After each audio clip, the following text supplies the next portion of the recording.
stranger to this masjid. He comes here very often and gives lectures. Mufti Sahib wrote many books, and he's involved in many youth program, Islamic schools in Chicago. And in this community, there are students of Mufti Azeemuddin Sahib, inshallah. So I request you, because you guys already made an effort, you are here, so please stay for a little while and listen to Mufti Sahib. And it's a very important topic about the guidance, the beginning of the guidance. That's what we all want. Our first dua is, Allah guide us to the straight path. So inshallah, we'll give some points from Mufti Sahib, and the brothers already took care of the breakfast, inshallah. So just relax. Inshallah, we'll start the program in a few minutes. Jazakallah khair.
Let us please kindly come closer, inshallah, and sit as close as possible.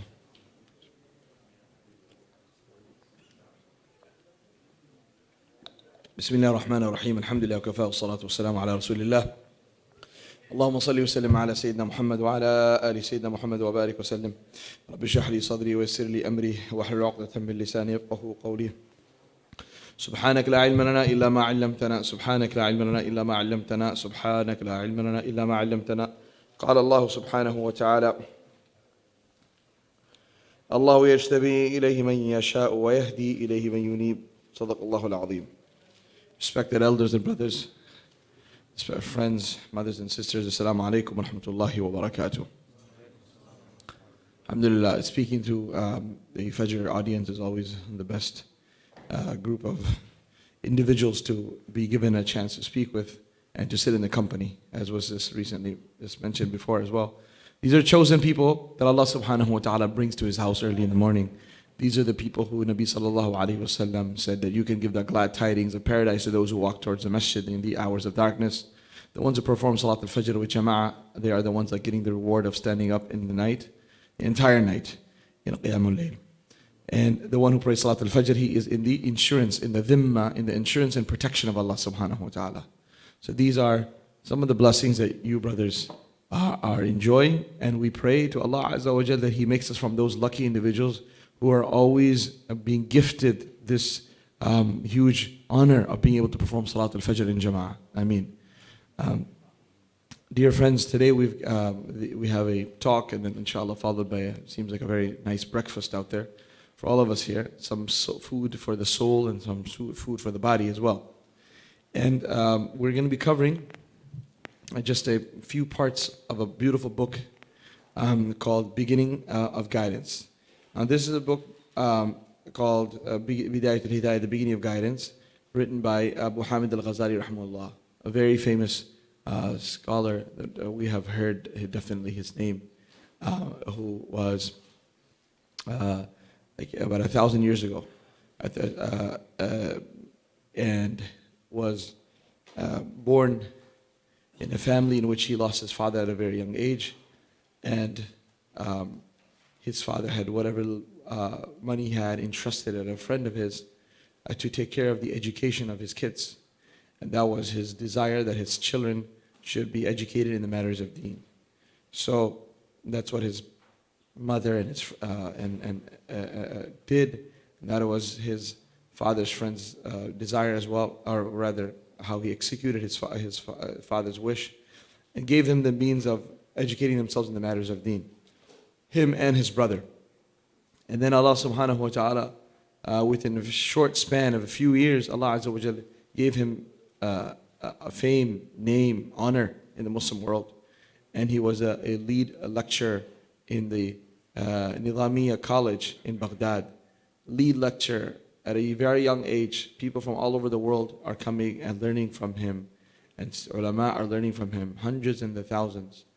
And after reaching this very coveted position, he decides to take leave, and the people in the college are not excited that he's going to be leaving this university to go.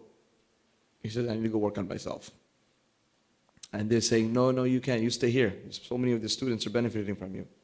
So then eventually he says, no, I need to go perform Hajj too. You're not going to stop me from Hajj, are you?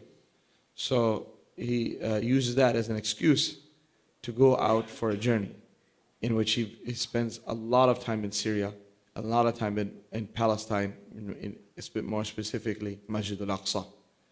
And this period of approximately, according to some biographers, that lasted up to 11 years, 10 to 11 years, he spent away from that fame and name, away from the spotlight, away from the college, focusing on his inner self, the rectification of the inner self. After having reached the status that he reached, he said, I need to focus on my tazkiyatul batin, working on the interior aspects of my heart, the esoteric aspects of the soul.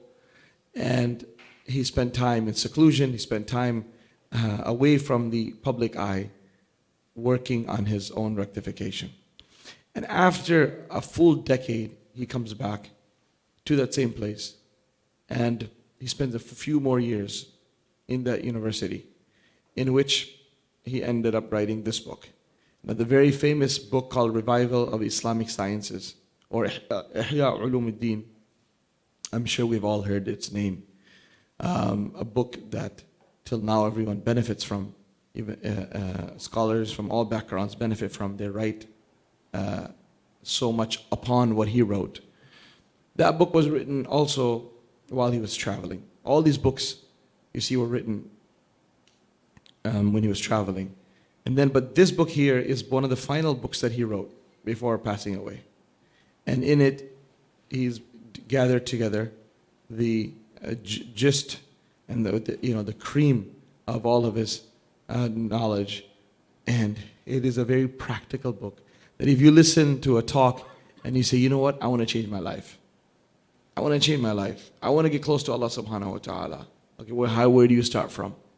Well, this book will guide us, gives us the game plan of how to go about changing one's life and getting closer to Allah subhanahu wa ta'ala. So this is something for the past 8 years since we have been doing the one-year program at Darus Salam. This became part of our curriculum 8 years ago. And ever since then, every single year, the students in the one-year intensive, the 10-year intensive, we covered this entire book. So amongst many other things. So what I thought, inshallah, today, I would like to share a few portions of this book, and hoping that, inshallah, we will make our own effort to read this book ourselves. Yes, it's nice to study with a teacher, most definitely. There's a lot to go into, but it is not something that you will not be able to benefit if you read it on your own. It's not one of those type of books. It's meant to be a guide. It's nice to have an extra explanation, but if you don't have extra explanation, and if you just read the English also, it's fine. What's very nice about this book, which is published by White Thread Press, Mufti Abdurrahman Manghera out of the UK, his books are phenomenal and really good. So what he did here is got the Arabic on one side. He's got the Arabic here on the left side or the right side, and the side-by-side translation on the opposite side. And then he's got footnotes at the end, all the dua, various types of footnotes, transliterations in the back, explanations of certain questions. That's all written in the back of the book. Some of you are looking for quality books. I don't get a cut from this. I'm just telling you. White Thread Press, their list of their publications are in the back. I definitely would recommend take a look at some of the great books, alhamdulillah, that Mufti Abdurrahman has published and worked on. There's a whole list of them over here. You can check out their website. And we ordered from Makkah Books, where I bought these usually from Makkah Books. It's based in Pennsylvania. So they are available there in the back. You can purchase a copy. We had them mailed out here for you. They didn't have that many. They only had about 20 copies. So if you want to get a copy, you can do so, inshallah, as well. So the way the book starts is he has the first part on ta'at, on obedience, okay? And he says, he talks about prayer, and before he talks about prayer, we'll talk about wudu, how to do wudu properly, okay? What are the etiquettes? Because we always focus, we talk about rightfully so the fiqh of wudu. Wash your mouth, gargle your mouth 3 times, wash your face 3 times, etc. All this thing. But then what he does is what you're doing wudu, what should you be thinking about? Right? It's not just splashing water on our face. There's a whole esoteric aspect of it. There's a whole internal aspect of wudu. It's something's happening to you. Why are we putting water over our face? Because we are washing not the face only, but more important than that, we're washing the filth, the dhulma, the darkness from our eyes, from our ears, from our mouth, from our face. When a person were to take a shower and then, break his wudu, he just got out of the shower, he'll have to do wudu again, even though he's just scrubbed his face. So what najasa happened all of a sudden? When something comes out of your body, your wudu breaks. But when something comes out of your body from the private area, or blood coming out from, let's say, your arm, how does that dirty the face? It doesn't. And the najasa is not zahiri. The impurity is not that which meets the eye, which is obvious. We're talking about a ritual impurity. Right? This, according to the Sharia, this is regarded najis. And there's that ritual impurity needs to be removed by ritual purity. Yani through not just splashing of water, but wudu. So no matter how, splashing the water is something you got to do with, properly, with the intention and with the dua. And then you will see the full benefit will come, that a person will be gaining. For example, the dua he recommends here. Allahumma bayyid wajhi yawma tabyaddu wujuh wa taswaddu wujuh. Oh Allah, oh Allah, enlighten my face on the day when some faces will be enlightened and some faces will be darkened. Okay, now you're washing your hand. When you wash your hand, what you should be thinking, Allahumma a'tini kitabi biyamini. Oh Allah, give me my book of deeds in my right hand. وَلَا تُعْطِنِي كِتَابِ شِمَالِي. Do not give my book of deeds in my left hand, وَلَا مِنْ وَرَاءِ ظَهْرِي, nor behind my back. Okay, you are wiping over your head, masah. Allahumma adhillini tahta dhilla arshik. Oh Allah, give me the shade of your throne. يَوْمَ لَا ظِلَّ إِلَّا ظِلُّكَ. On the day when there will be no shade except for your shade. So as we are going through the wudu, imagine at every juncture we're reading a specific dua. How the quality of that wudu will be. We're pretty much, by the end of the day, by the end of your wudu, you have taken a whole trip of the akhirah. And then you come back and you're ready to meet Allah subhanahu wa ta'ala. And that is the reality of how amal should be done. May Allah grant us the haqiqah and the reality of these ibadat. That just by doing wudu, you will see an ajib level of freshness will come. And I'll say when a person, especially the youth, mashallah, we're here as well. If any time we are overcome with a desire to sin, one of the best ways, young or old, one of the best first things, the first line of defense is go do fresh wudu. Because wudu it repels the shaitan. Wudu repels shaitan. When you do wudu, it has ajib nur in it. It has such ajib nur. When a person does wudu and comes, you can, hey, mashallah, what happened? Man? You look so fresh, you look so beautiful, you look so handsome. What is it? What did you do? Just 2 days ago, Thursday night, I was sitting with one scholar. And then 10 minutes later, he's like, mashallah, you look so different. I said, what do you mean? It was like at 12 o'clock at night. I said, what is that? He said, no, you just look so different. I said, I just went to the bathroom and did wudu. And he's like, yeah, that's it. I said, well, that's it. The wudu has that effect. Wudu has that effect. When a person does it, subhanAllah, literally the nur of that wudu comes in. So it protects a person from sin, lots of sin. And I read a very nice post by Dr. Shadi, which I thought was so true. And he said that just a couple of days ago, that the issue with most people is not that they are lazy with salah. It's the issue is that they're lazy with wudu. So meaning, like you get home late from work, late from college, 9 o'clock or whatever, you're tired. You're like, man, most people, alhamdulillah, this crowd over here, definitely. You're not going to say, oh, you know what? I don't want to pray Isha, man, today. I'm going to take it off. Let me just go to sleep. Alhamdulillah, this group of people are not going to do stuff like that. We're not going to just walk away and go to sleep without performing Isha. What will happen, what shaitan will tell us is, if you came home without wudu, you ate, went to the bathroom, I don't feel like getting up and doing wudu. It's not about I don't feel like praying. If you have wudu, most likely it'll be easy for you to pray. But shaitan will come and say that wudu is hard. Chalo, let's get up early for tahajjud and pray Isha then. And then we don't know that if we're ever going to get up on time or not. Allah forbid, and end up missing our salah. So what happens is shaitan creates obstacles for wudu. Makes it thaqeel, hard for you. So you're saying instead of, what we should be doing is just try our best to stay in the state of wudu all the time. And this is the good advice, I think, so that when you're coming back home, let's say you're coming back from college or some other wedding or something like that. Even if you cannot pray outside, at the very least do your wudu outside. So that when you come home, you're in the state of wudu, and then shaitan can play that trick on you. Because you're already in the state of wudu. We said, okay, khalas, I'm ready, let's start. Your mom, dad, someone's calling you, let's go ahead, let's pray. You don't say, oh, please, I'll pray later, I'll do wudu later. Alhamdulillah, you're in the state of wudu. On the topic of wudu, I want to share with you a story. One of our friends, one of our students at the madrasa, he did the 1-year program many years ago. His mother passed away about a few months ago, unfortunately, out of cancer, rahimahullah.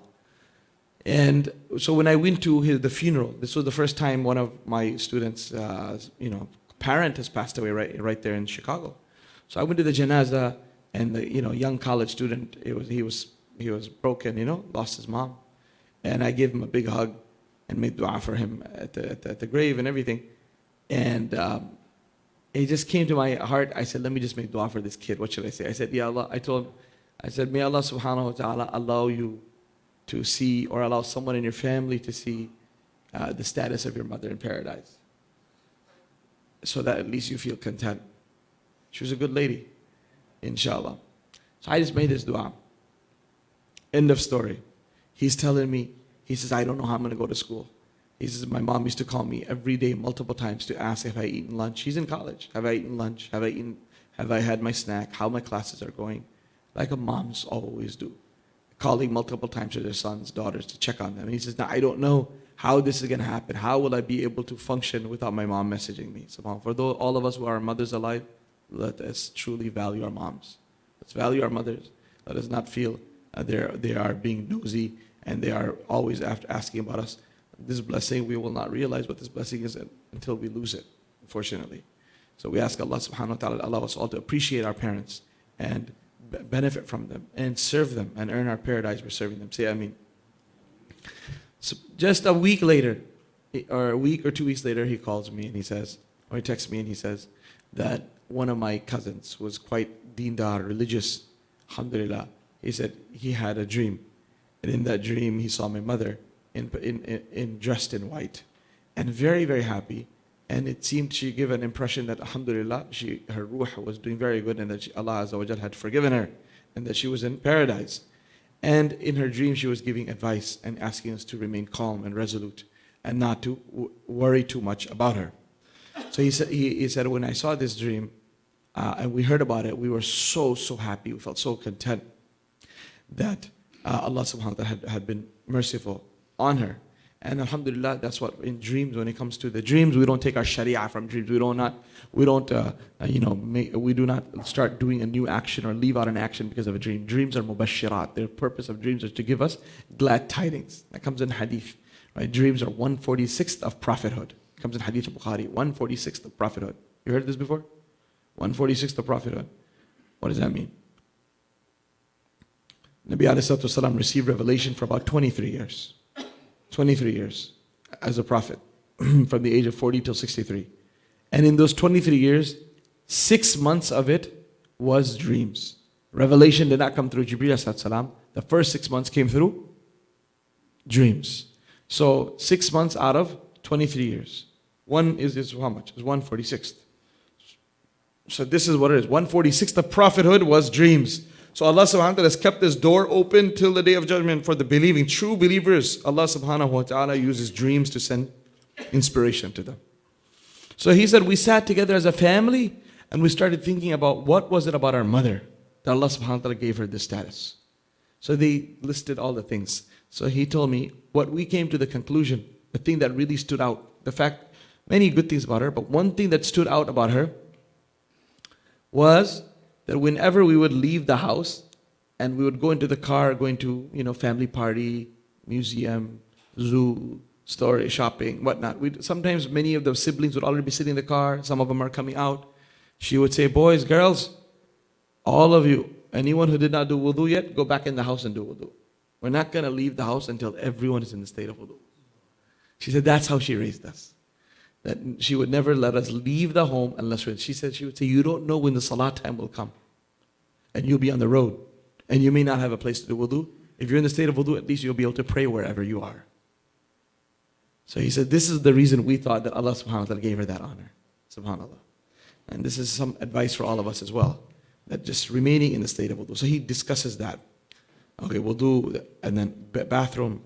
Then wudu, bathroom, then taking a shower. Then, okay, now how to go to the masjid in the morning. How to spend your time in the masjid. What are the du'as you should be doing? Okay? How to perform your salah. What type of dhikr you should be doing. Okay, what should you do from sunrise till zawal? From sunrise till zawal. What are the things that you should keep yourself busy with? And then should you prepare for the rest of the salahs throughout the day? Then after the end of the day, what are the etiquettes of sleeping? 3, 4, 5 pages on the etiquettes of sleeping. After that, we'll talk about etiquettes of leading salah. Okay, then etiquettes of Jum'ah. Then etiquettes of fasting. All right, so this is the first section. The first 90 pages is about how to do what you're supposed to do. The next section is Al-Qawlu fi Ijtinab al-Ma'asi. The section on leaving sins. Okay, so there's a few types of sins. One is a sin by the limbs. Limbs like ears, nose, ears, tongue, stomach, private part, hands, feet, right? Those are the things that people commit sins with. So each and every, with detail, he speaks about them for about 10, 12 pages. Then he speaks about the sins of the heart. So we got sins of the limb and then sins of the heart. What are the sins of the heart? Jealousy, ostentation, envy, conceit, arrogance, and pride. Okay, each one of those is mentioned. After covering these two types of sins, the third and last part is Al-Qawl fi adab as-suhbati wal-mu'ashara ma'al-khaliqi wal-khalq. The etiquette of companionship with Allah and companionship with the creation. How to be with Allah. How to be with Allah. And how to be with His creation. So after speaking about how to be with Allah, he talks about how to be with a scholar. How to be with your parents. How to be with students of knowledge. How to be with people who you don't know. how to be with brothers and friends. And he goes into all of that. Eventually, how to be with people you don't know very well. They're just, you meet them in the masjid. And then, this is where he ends this whole topic on. So, each one of these things, mashallah, dear friends, is just so beautiful on the practical advice that he shares. I will speak about, inshallah, from this section on the last section, on etiquette with one another, etiquette with Allah subhanahu wa ta'ala. And specifically, etiquette with brothers and friends. I'm going to do this section here. This is on page 135. Al-ikhwatu wal-asdiqa. وَأَمَّا الْإِخْوَةُ وَالْأَصْدِقَاءُ. He says, before entering into a relationship, فَعَلَيْكَ فِيهِمْ وَظِيفَتَانِ. You must do two things. Before you enter into a relationship with a person. You see, before you enter into a relationship, it's like a contract.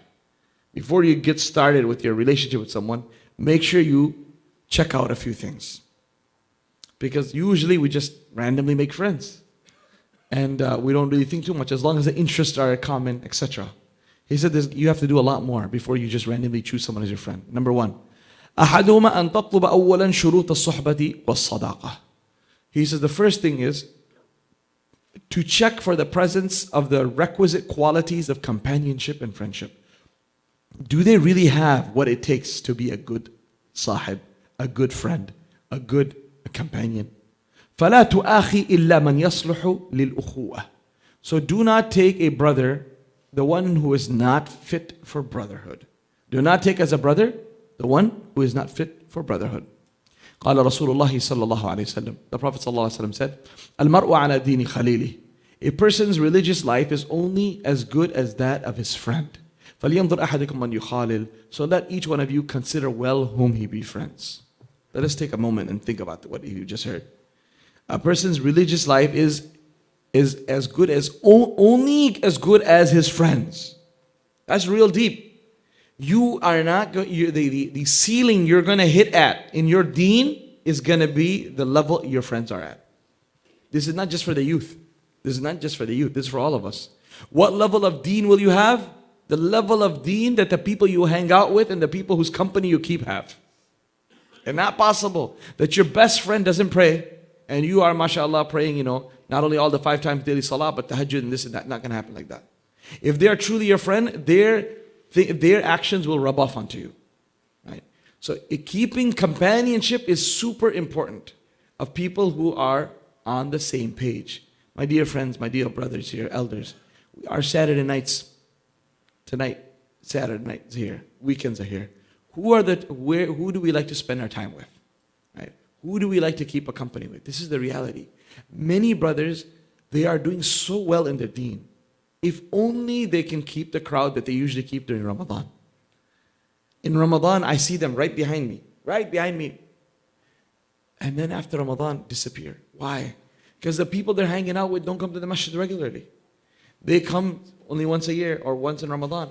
So now, even though these brothers are amazing, but the company they keep with, Isha time is happening. We're at a party. We're not going to go to the masjid. But if you were having a party with the people who are regular in the masjid, they'll say, okay, we had dinner, we'll have dessert and chai after Isha. Let's go to the masjid. So now you're in that vibe. Not like, we are at the home, let's just pray here. No, we are masjid going people. The entire party, the men will go to the masjid while the women pray at home. Who's going to do that? It's going to be on those people if you stick in the company of those people who are connected to the house of Allah. For example, if you are spending time with people who do not pray, then salah will come and go, and unfortunately it won't. I remember I met one of the Arab brothers in Chicago. He was telling me he's from Syria. He said, I had a very, very good friend, best friend in Syria, in childhood days. He said we used to do all our homework together, we used to play together, whatnot. But he had a habit of not praying. He said it was my best friend. He said one day, we were doing our homework or something together, and we went to the local masjid. It was Maghrib time. Imam was reciting Maghrib beautifully. And you could hear the tilawah outside on the street. And he said, he was my friend, I think they were at each other's home. He said, I'll come with you. So he came to the masjid. Outside, He said, I went inside. He said, no, I'll just stay here. I came here to give you company. You go inside and you pray. So he said it was about 11th, I think 10th or 11th grade. And he said he was the closest friend I had. But he said that day I had to draw the line. He said, that's it. I cannot continue my friendship with someone who will stay outside when the salah is going on. He walked with me. Bhai dost hai. I gotta be with you. What's it? I don't need you to be with me. If you're gonna stand outside while I'm coming inside and pray, you can hear the ilawah taking place outside. But this is the aversion you have to salah. Then hada firaqu bayni wa baynik. We gotta part ways. Because sooner or later, these bad habits are gonna rub off onto me. So what happens with shaitan is when you stick around with people who do sin, the first thing he does before he gets you involved in that sin is he makes you start considering that sin as simple, slow, lowly, not a big problem. It's not a big issue. Not a big issue. And as soon as the gravity of that sin comes out of the heart, today, one of the biggest issues for the youth is vaping. Very common. Okay, what is the issue with vaping? Amongst the lots of physical harm and spiritual harm, is that the idea it's being promoted as something which is acceptable. It's like you're drinking chai. A chota bacha should not be drinking chai. You're drinking coffee. A little kid. So vaping is being considered like that. The culture is being created like that. That it's okay. Everyone does it. It's got blueberry flavor, man. Come on. It's like gum. So slowly this has become so common that if you stick around with people who smoke, for example, or use electronic cigarettes, and they keep on, even though you're saying you're not doing it, the evilness of this thing comes out of the heart. And before we know it, we end up doing this. Youngster, very good kid, mashallah, he spent time in the path of Allah too, and his father is a very good religious Muslim activist in his community. One day he was talking to me, I said, Akhi, why are you not spiritually growing? What's going on? Eventually he told me, I've got non-Muslim friends. Yeah, this is a very big problem. Non-Muslim friends. You can have non-Muslim maybe classmates, but friendship, what we're speaking about, you have to be careful. So he confessed to me, he said, I drink. I said, of course, okay, now that explains. I would never in 100 years would ever think you drink. And no wonder this is what's going on with you. You know, I'm not able to get through to you. So I said, how did this start? And he said, well, we used to go, I'm part of the basketball team, or football team rather. We'll go for practice. We go out, games on the road. And it starts off with some of the friends saying, man, can you help us carry the beer bottles, the Budweiser cans from the gas station to the car? Come on, get out. We're all going out. 6 guys going to drink. I know you don't drink, you're Muslim, but you can help us carry the groceries. So he said, I would just carry the cans to the car. After sometimes in some of the trips, they would say that I don't have some of the younger guys would say, we don't have proper ID. Since you're a bit older, a few months older, can we use your ID? So I started giving my ID for the purchases. And then time came when everyone is sitting together drinking their beer, I'm drinking their Coke or water or whatnot. Eventually, it just came one day where I took a sip. And the rest is history. This is the exact rule book. This is how shaitan works. You stick in the company of the people who do sins, and then the evilness of those sins gets washed away, and bit by bit, it doesn't happen overnight. Bit by bit, a person ends up committing the most grievous type of sins. What is khamr? Juma'ul ithm. It is the mother of all evil. So it starts off with the company that we're keeping. This hadith is powerful. A person's religious life is only as good as that of his friend. So let each one of you consider well whom he befriends. Be careful what type of people you're choosing to stay in their company. This thing समझ में नहीं आता. लोग कहते भाई हम पाकिस्तान से दोस्ती हमारी चली आ रही है. We're friends from Pakistan. We're friends from Algeria. We're friends from Egypt. So come on, man, you can't tell me part ways. Okay, then your level of deen will just be stuck there. Although you may seem that we go to prayer, he doesn't. But that person, believe it or not, is holding you down. So what are the things we should be looking in our friendship? فإذا طلبت رفيقا ليكون شريكك في التعلم وصاحبك في أمر دينك ودنياك فراعي فيه 5 خصال.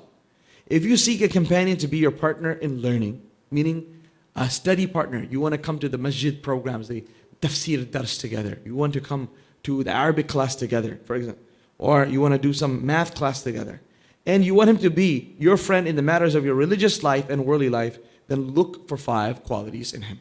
Look for 5 qualities in him. Number 1, al-aqlu. First thing, he says, look for intelligence. Intellect is the very first quality he says you should be considering before you befriend someone. I wouldn't have thought that would be the first one. That's what we're here to learn. He says, فَلَا خَيْرَ فِي صُحْبَةِ الْأَحْمَقِ. There is no good friendship with a foolish person. فَإِلَى الْوَحْشَةِ وَالْقَطِيعَةِ يَرْجِعُ آخِرُهَا. For such a friendship will only end in estrangement and breaking off relationships. If you end up befriending someone who's foolish, if not today, then tomorrow, sooner or later, you will have to break off the relationship when that person will end up harming you. That person will end up harming you. I remember when I was a little kid, my ustad told me a story. He said one person, he was friend with a fool. This is exactly what he was talking about.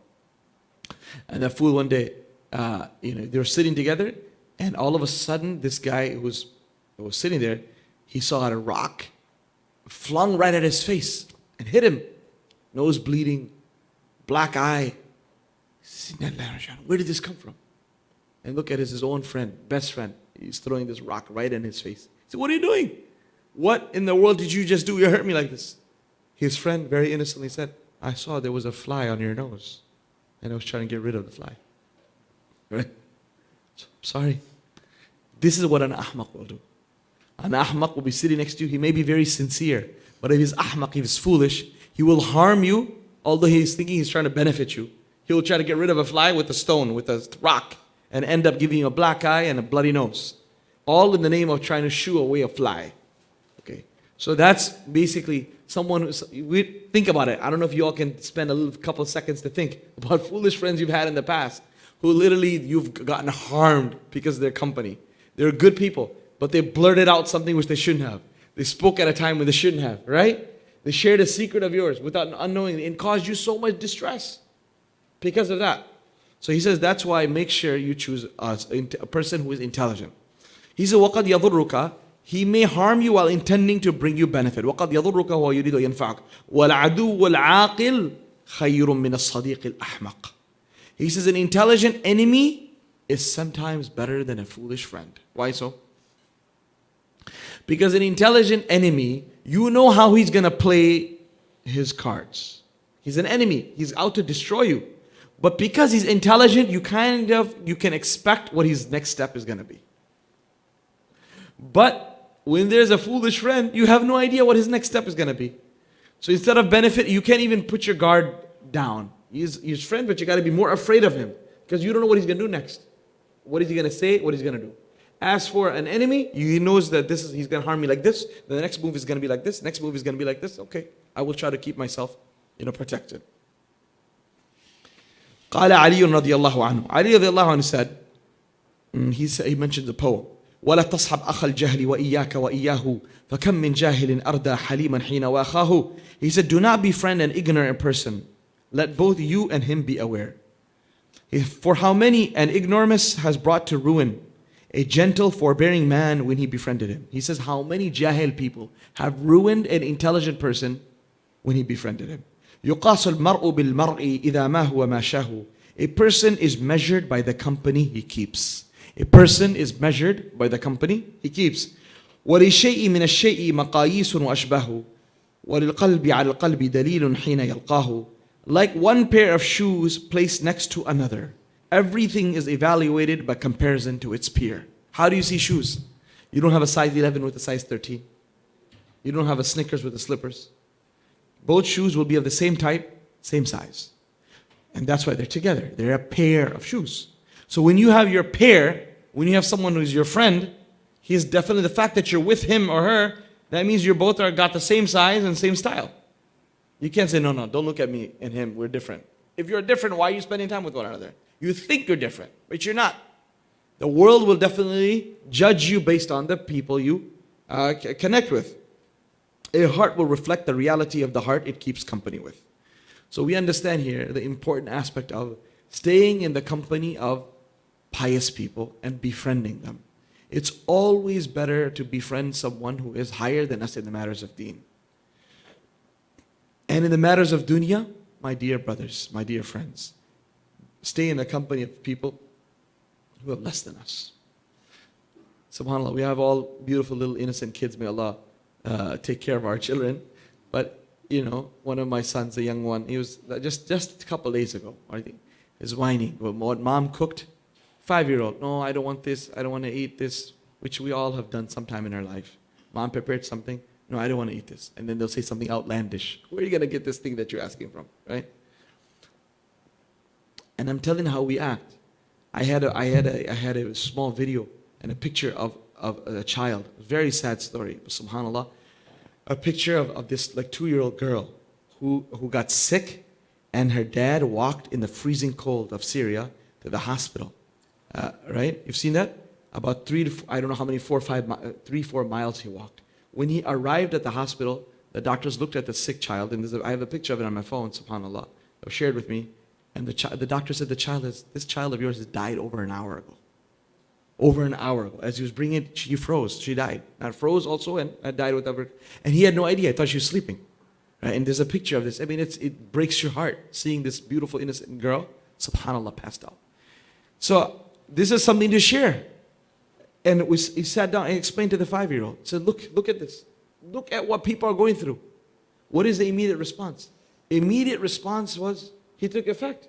And he said, okay, let me eat whatever I have. And as soon as he starts eating, he says, subhanAllah, mom, this tastes so good. I love this. Thank you so much. 5-year-old. Immediately taking effect. This is why our deen teaches us that in the matters of the dunya, look at people who have less than you. This is the problem. That same 5-year-old, if he will go to a big home with something, 10 other items, a breakfast like this, mashallah, he's going to say, I only have one item. I only had cereal, or I only had anda. I only had things. Look, we have 5, 6 things over here. This is not just 5-year-old, this is 50-year-old also. We're all like this. We have to stay in the company of people, in the matters of deen who are above us, in the matters of dunya who are less than us. Anytime you feel that you are becoming ungrateful to the blessings of Allah, spend a little time looking at how others are going through. And you will see all of a sudden there will be an appreciation.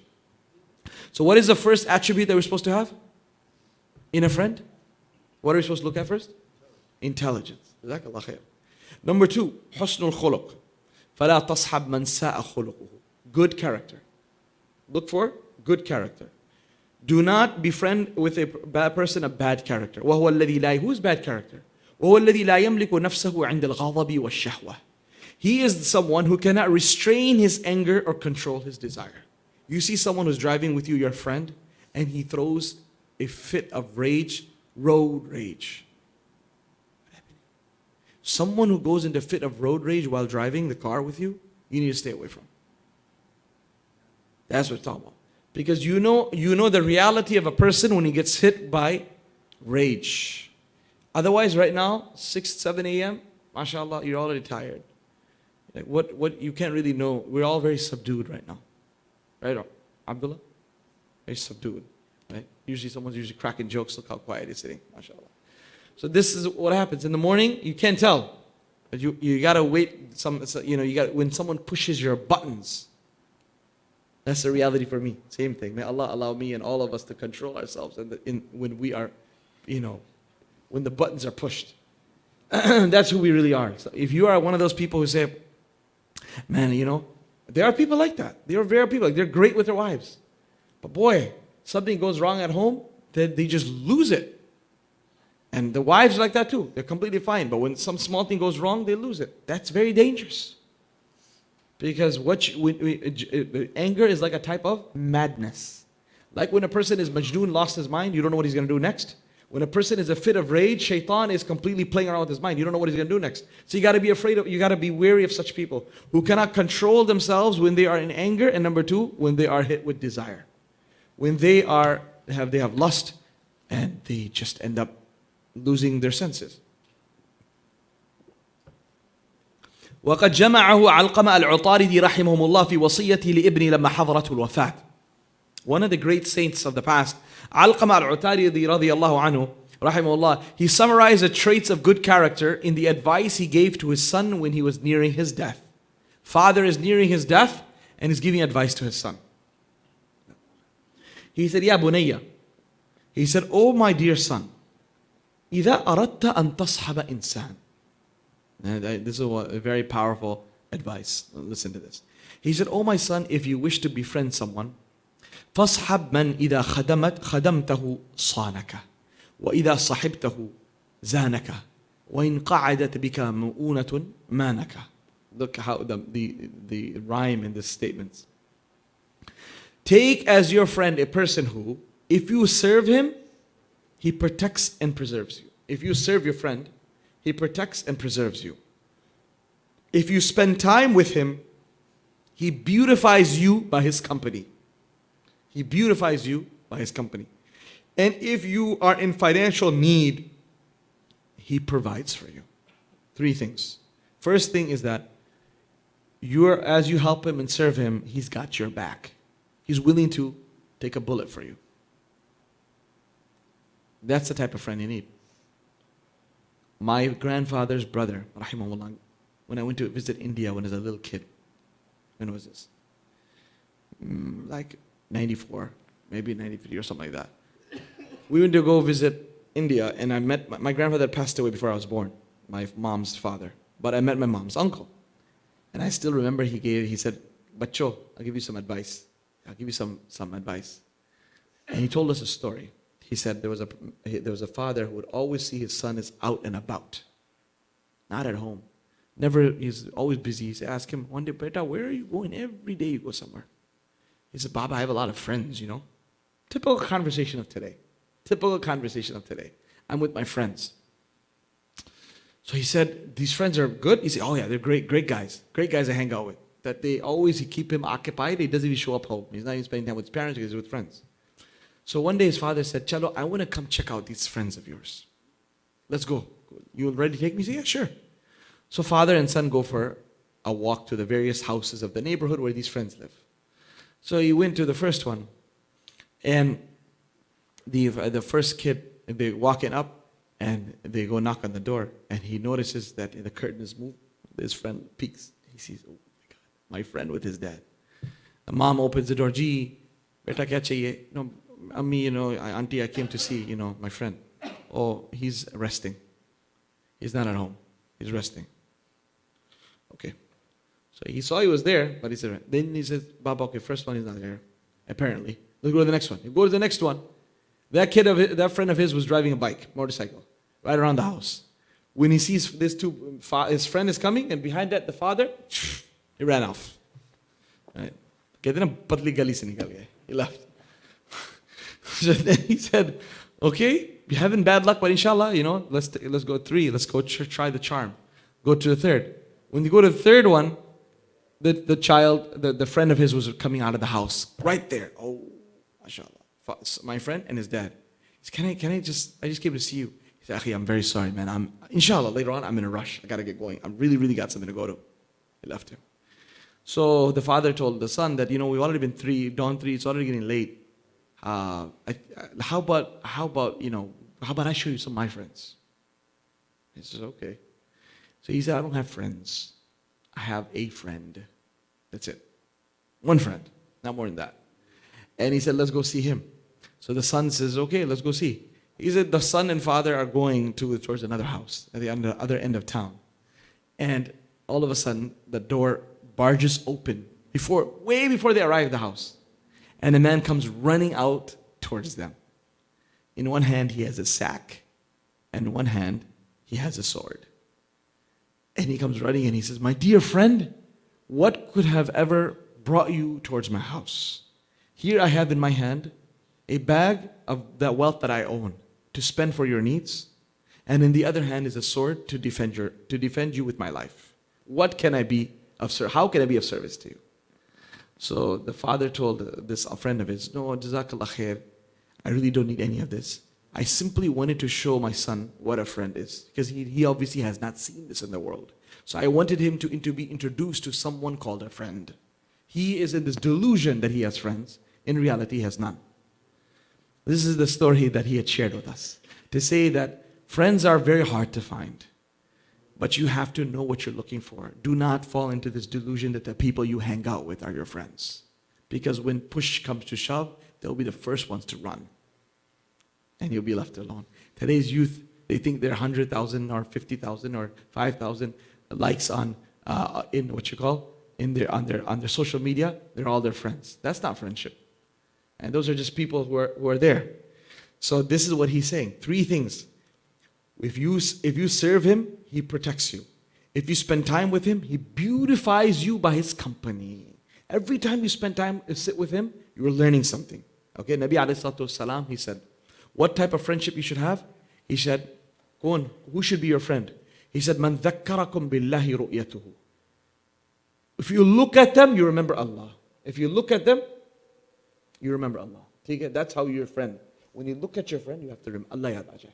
When you look at them, you remember Allah. Number 2, وَزَادَ فِي عِلْمِكُمْ مَنْطِقُهُ. When they speak, your knowledge increases. When they speak, you learn something. You don't should just have to show up to a lecture at the masjid. Just by sitting in the company of your friend, alhamdulillah, you learn something. Deen or dunya, but you're learning. Number 3, وَذَكَّرَكُمْ بِالْآخِرَةِ عَمَلُهُ. When you look at their actions, Allah ya Allah, you remember Allah subhanahu wa ta'ala. When you look at their actions, what does that mean? Man, you're remembering akhirah. I remember one musalli of my masjid, simple. He's not a person who's like very active in the masjid or very well known. Simple. See, like one day we're in Ramadan time. We're about to go for iftar downstairs for dinner. We had already done our iftar. We're about to go for dinner. He said, I have to ask you a mas'ala. Everyone had already gone downstairs. I said, okay, what is that? He told me about his situation. He said, long story, but his wife, deceived him, ex-wife. And he got married, and he had no idea he got married in Pakistan to a very, very well-known crime family. And she was the sister of a very famous criminal boss in Pakistan. And she went to Dubai, and from there she kept on saying that I'm stuck. She made up a whole story. My brother is stuck, fulan, I need some money to get him out, bribe him out. I have to bribe the judge because he's been falsely accused. This bichara, he sent cash over a period of a few months, $300,000. $300,000. He had no idea. This is his wife. He just got married. And only after he had sent the whole money, subhanAllah, he realized that he was been, duped, scammed by this lady who had just married.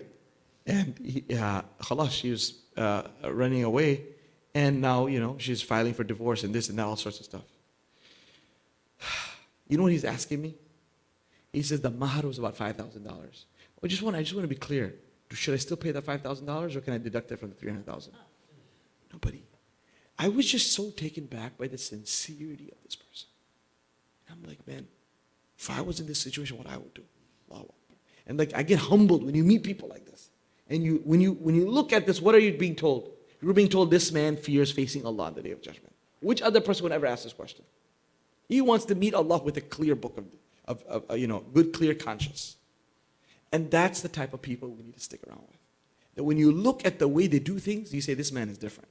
He fears meeting Allah subhanahu wa ta'ala. And that's what Nabi sallallahu alayhi wa sallam is saying. وَذَكَّرَكُمْ بِالْآخِرَةِ عَمَلُهُ. Their actions remind you of akhirah. You understand? Their actions remind you. Because no one else would ever do that. If you don't have akhirah, why you say, forget this. Right? Why would I ever worry about my 5,000 that I have to give? إِصْحَبْ مَنْ إِذَا مَدَدْتَ يَدَكَ إِلَى خَيْرٍ مَدَّهَا. Alqamah says, take as your friend the one who, if you extend your hand towards something good, he assists you in it. You say, I'm excited. The ulama here are starting an Arabic class on Wednesday nights, for example. I'm going to join this class. You and a friend who says, you really? Guess what? I'm going to join you as well. Or, guess what? I can't join because XYZ, I'm signed up for another Wednesday class somewhere else. But I will at least take responsibility of calling you at 6:30 to remind you. How about that? How about if you don't feel it, I can come and even drop you off at the masjid. That's the type of friend you want. When you're trying to do something, he helps you reach it. You're trying to reach a book from the top, he helps you, pushes you to go get the book. And not to say, come on man, you're too short. Hey, get off. You don't need it. Why are you sitting there reading the book? You need to read a qaida, nuraniya. You don't need to be sitting there reading that book. There are people like this. You tell them, I want to sign up to something. They say, that's not for you, man. Come on. That's for other group of people. Why are you doing stuff like this? Literally, if you try to do something good, they pull you down. Those are not the type of people you're supposed to be staying in the company of. وَإِنْ رَأَى مِنْكَ حَسَنَةً عَدَّهَا. If he sees you do something good, he appreciates it and remembers it.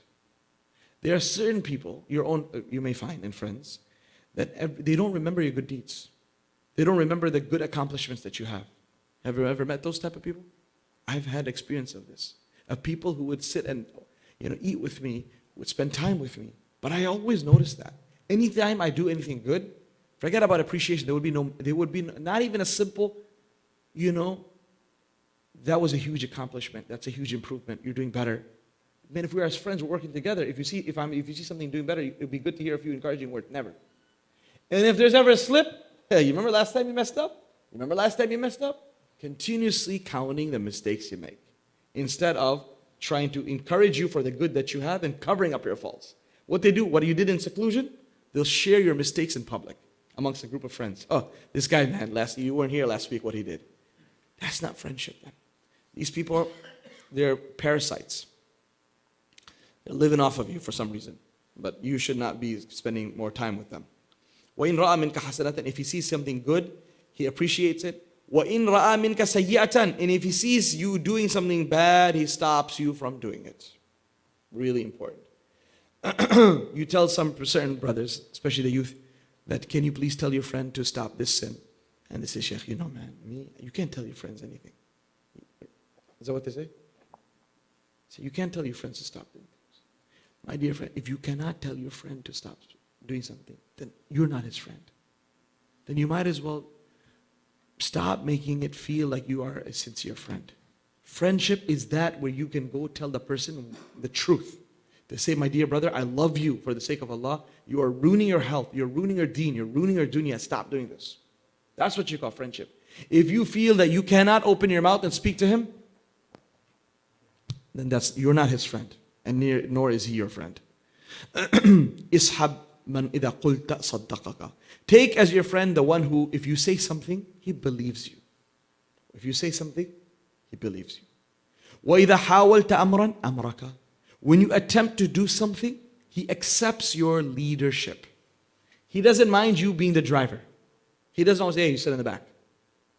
No. You want someone who is willing to be led under you whenever you are doing something that you are fit to do. Last thing, وَإِن تَنَازَعْتُمَا فِي شَيْءٍ آثَرَكَ. And if you should dispute about something, he prefers you to himself.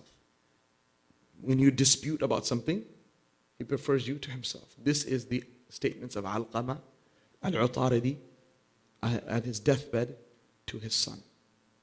What do you guys think? Maghz. How often have we had these conversations with our own kids? This is the issue. That's why we got to learn this. We don't have these type of meaningful, deep conversations on what does it mean, the etiquettes of life, etiquettes of friendship. Who are the type of people? We have to show them. And including marriage. We're not even teaching our kids what type of person to look for. Not to say that you force someone, you have to get married to this person. No. But at least explain to the kids. Kids are nice. Good kids. Many times I get this question all the time, Sheikh, I thought this girl, she's working in the MSA. She's really cute. She's interested in getting married to me. What do you think? And when they tell me a little bit about that, I said, listen, this doesn't make sense for X, Y reason. No, but I think I'm really attracted to her. SubhanAllah, within 20 minutes, where I'm able to deconstruct all of that fake love, and explain to them that this person is not a match for you. From a very logical perspective, we don't need to get emotional about this. This is the reality. This is not who you are. You're not going to last with her for a week. You are simply being attracted to beauty. Yeah, we're all attracted to beauty. But we don't decide marriage based on that. Based only on that. That's one factor. That's just one factor. You have an atheist, you have a zania, you have a fahisha. She's very gorgeous, beautiful. You're just going to get married to her? Come on. There's a lot more that you look into that. So what goes into choosing a spouse is something that we need to have a discussion about. What are the akhlaq? What are the a'mal that we have to see in a wife? And these type of discussions need to happen, and we can use this as a framework. So I'm not going to cover the rest of the things. I'm just going to read it out. What are the 5 things? The first one was intelligence. The second one was good character. Third one is uprightness, salah, and piety. The fourth thing you'll need to look in a friend is abstinence from greed. Not greedy. And last one is honesty. Honesty. Making sure that your friend is honest. Good character, uprightness, absence of greed, and honesty is what you call, and of course intelligence are the 5 qualities that he said you need to look for in a person who you want to befriend. So this is one thing. Usually what we did right now, I cover this in a week in my class. In a week, 45-minute period. So there's a lot to speak about in these things. I've shared some of this to create an introduction. There are a few copies. Definitely go ahead and purchase a copy if you can, if you want to, that is, and make talim of this at home. Sit together and say, okay, fine, we're going to read this together and discuss it. What does this is not Quran and Hadith you cannot speak. This is statements of our ulama. You can discuss it. So what do you understand from it? Have a meaningful conversation. Use this as a means of bringing goodness within ourselves. And let this book do the talking. So if this book says, Baba, you're wrong, accept it. If the book says, Mama, you're wrong, accept it. If the book says, Beta, Beti, son, daughter, you're wrong, whatever. Let this do the shooting and the firing. Right? It's not me or you. So meaning, live up to it. Be willing to take the shots fired at us. And to say, okay, khalas, I've got this mistake. I'm going to work on myself. I think that honesty we all have to have. Honesty with our own kids. They say, I'm not the best person. I'm also here to learning. I'm also a human prone to mistakes. And I'm trying to also improve. Let's work together as a team. This usually was not something that you would say before. Nowadays, you have to say that. You tell your kids we're on the same team. We're all trying to learn. We're all trying to improve. We're all trying to get close to Allah subhanahu wa ta'ala. Let us begin our journey together in getting closeness to Allah subhanahu wa ta'ala. As we end, alhamdulillah, Ishraq Salah time is already probably has begun, I think so. I want to invite you all, as well as I always do whenever I come here. When you come to someone's home as a guest, you always say, brother, please come over to our house as well, right? So, mashallah, you brothers are always generous with your time, alhamdulillah, with your hospitality, with my most favorite masjid, chai, Masjid Hamza. May Allah reward Uncle dearly for always bringing his chai, mashallah. So, the hospitality I would like to extend to all of you as well. So I invite all of you to please plan in joining us. For those of you who have not come, please make sure you do visit us. April 10th is our annual retreat. It's a once in a year huge gathering from Friday Maghrib till Sunday Zuhr. Friday Maghrib till Sunday Zuhr on the weekend of April 10th. And alhamdulillah, we have one theme, and the scholars speak on that different aspects of that theme. Female scholars and male scholars for men, women, family, children, babysitting. 3 meals a day served in the masjid. Alhamdulillah, all at no cost. Right? It's a completely free program. So we have around 2,000 people or so who attend this type of program. We would love for you all to come with your families, make it a family vacation. This is 2 weeks before Ramadan. One of the best ways to prepare yourself for Ramadan. April 10th is, for some of you, that might be the end of your spring break, towards the end of your spring break, I was told. Whether it's spring break or no spring break, it's just a weekend. Fly in Friday morning, leave Sunday evening. Okay? And inshallah, this year's theme is stories of the Quran. So we'll have about 16, 15 talks. We'll have dhikr sessions. We'll have Q&A. Alhamdulillah, a bookstall. Lots of great things. And more than anything, it is the brotherhood and sisterhood they're talking about. You're finding people who are on the same page. Just like, man, I always see in the masjid, like-minded people gravitate in the back. The kid who smokes, he'll go find a smoker. Within 5 minutes, he'll find another guy who smokes. Weed or e-cigarette or normal cigarette. They just figure it out. And then that's where they buy, sell, all this stuff. Similarly, we have to find good people. You need environments where you find all of you, mashallah, who are sitting here 1 hour after Fajr Salah. You are high-end, high-caliber people. If in order for us to remain high caliber, we have to spend time with high-caliber people.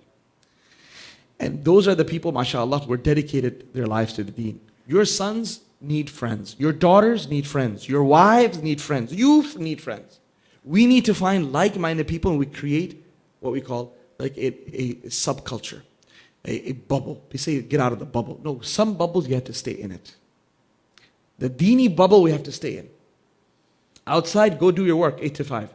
But when you come back home, you need to have a deeni bubble that you can bounce ideas off of and you all have the same vision that we need to please Allah and His Rasul, no matter what's happening around us.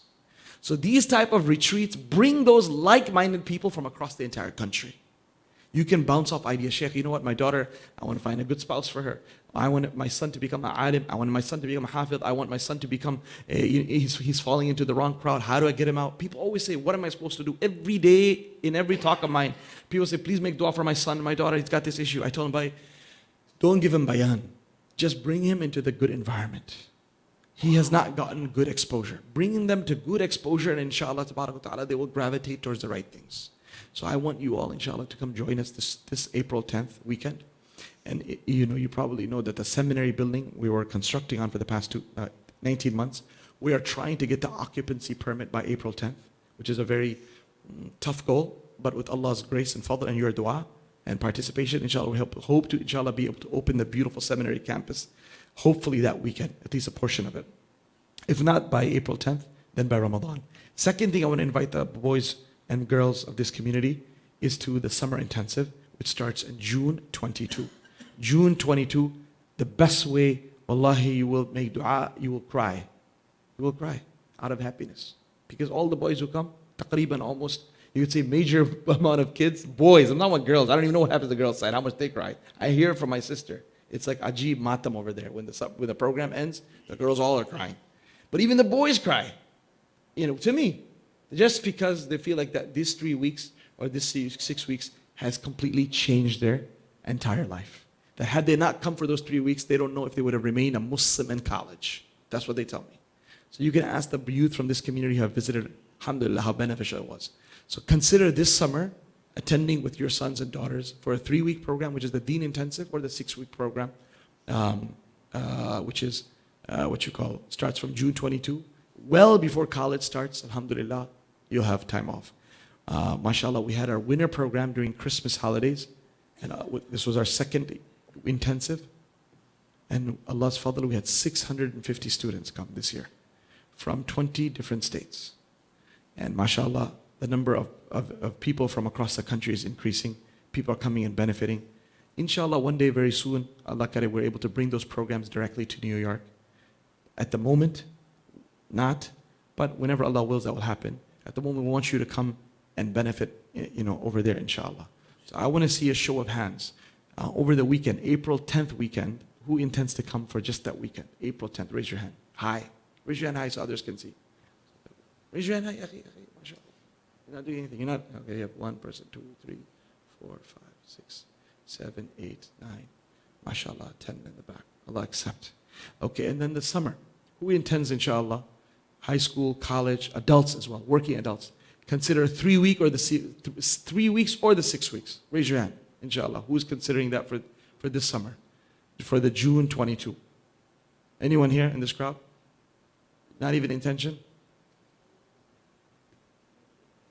Okay, so what you need to do then is you need to make intention of speaking to someone else.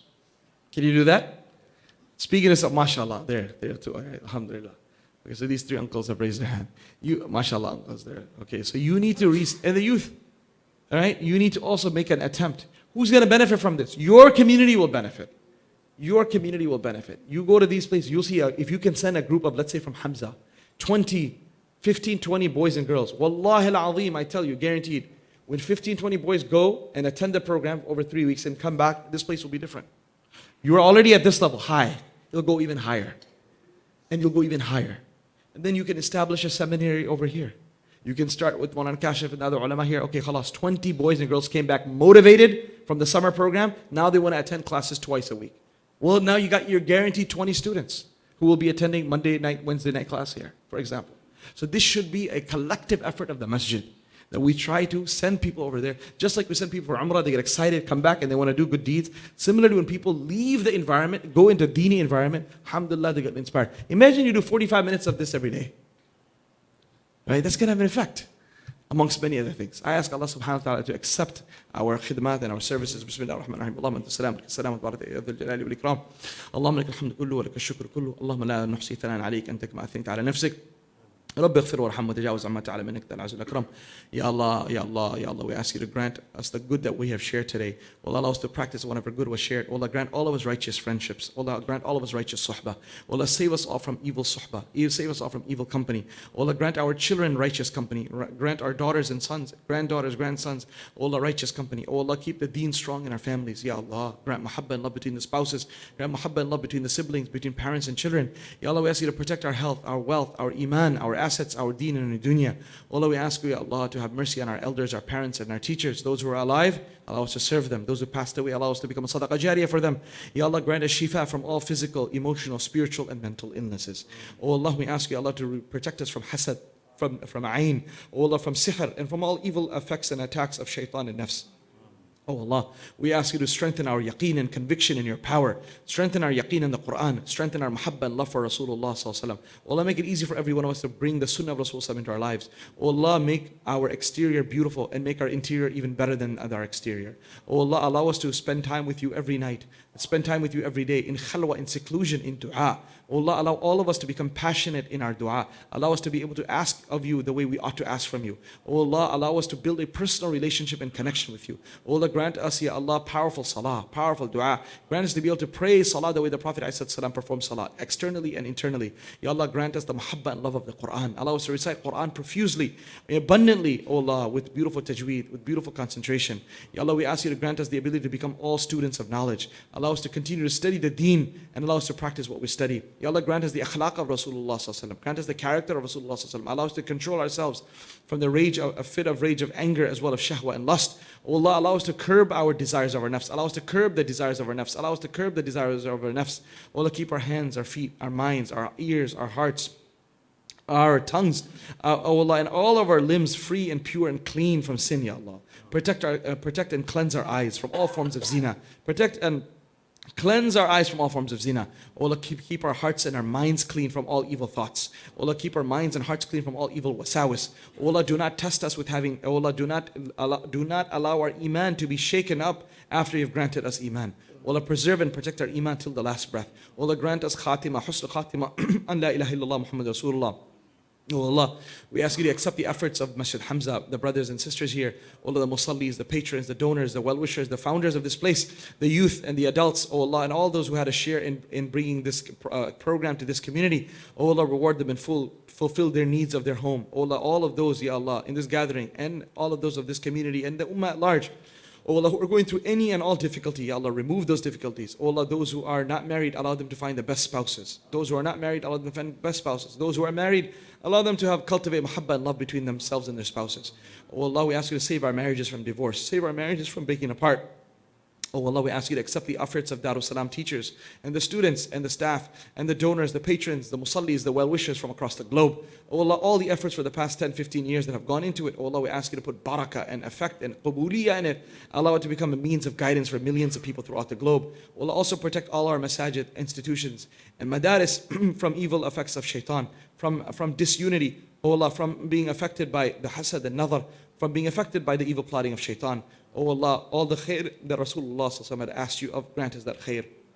Oh Allah, all the evil that the Prophet had sought refuge in you from, grant us refuge from all of that. Oh Allah, all those who brought the breakfast today, who have been cooking and serving the breakfast and were doing khidmah today, reward them fully for all their efforts. Ya Allah, give them the barakah and the reward of all the good that we have done collectively. Subhana rabbika rabbil izzati amma yasifun wa salamun ala al-mursaleen. Alhamdulillahi rabbil alameen. So we have two things there in the back. We have the Bidayat al-Hidayah, and then we have our 2020 calendar. I would request, whatever, if you can afford $1, can afford $5, you can afford more, please do support the institution by purchasing a calendar. You can use it. If you don't want to use it, you can give it to someone else, but that would be a nice way of being connected.